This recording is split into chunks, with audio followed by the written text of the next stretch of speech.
Welcome, everybody. Like everybody before me, I want to thank you for being here.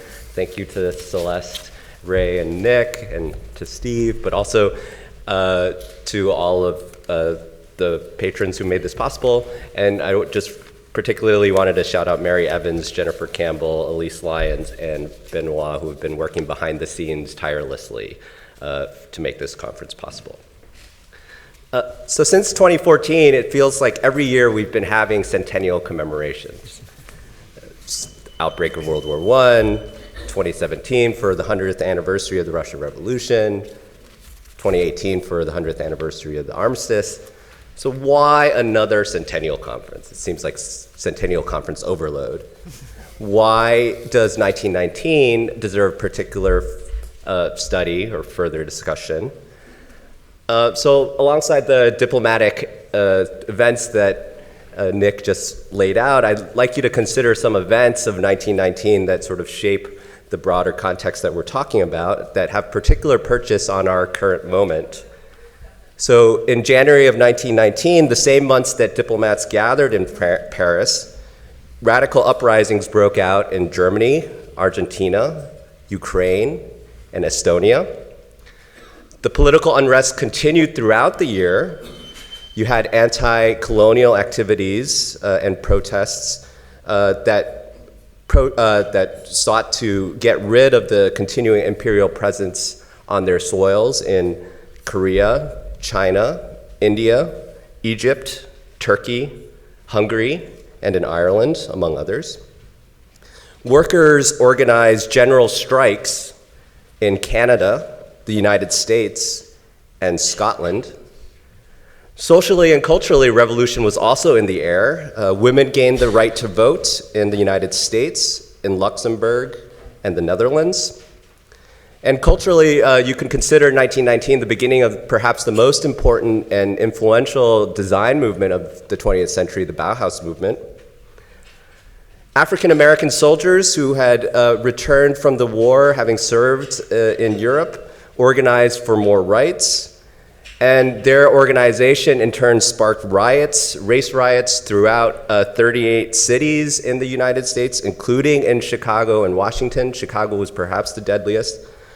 Perhaps the most violent episode was in Elaine, Arkansas, which actually my wife has written a little bit on this, where white mobs gunned down hundreds of black civilians in the street. And this question of how to harness racial hatred was on the mind of a disaffected soldier named Adolf Hitler, who wrote his first anti-Semitic treatise and gave his first political statement in 1919. And of course, only several months earlier, Mussolini had founded the Fascist Party in Milan.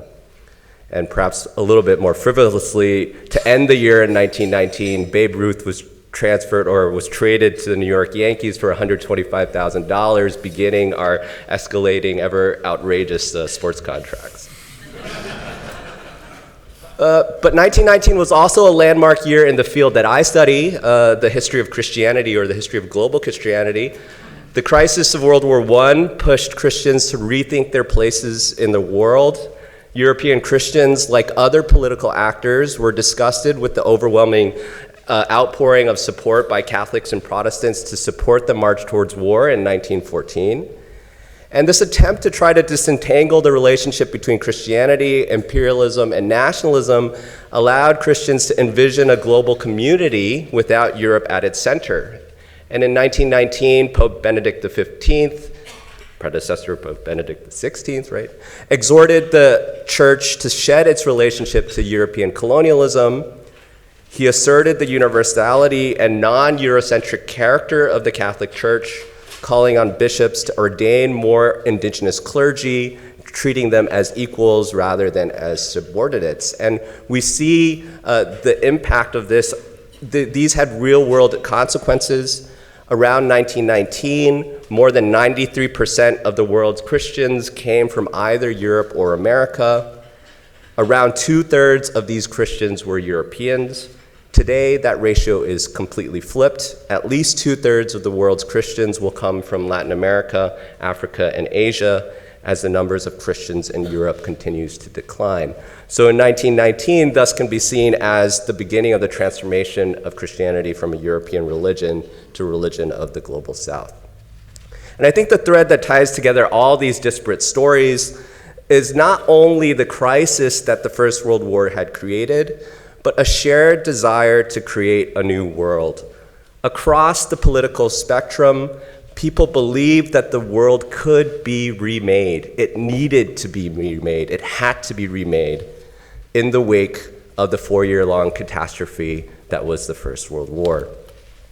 And I'm really excited to hear about these different visions for creating a new world in the papers in this conference. There will be papers across the political spectrum. We'll be hearing about international law. We'll be hearing about different regions. So thematically and regionally, I think this will be a very rich conference. And I look forward to learning from you all in the next 3 days. Thank you again for being here, and I look forward to a very successful conference.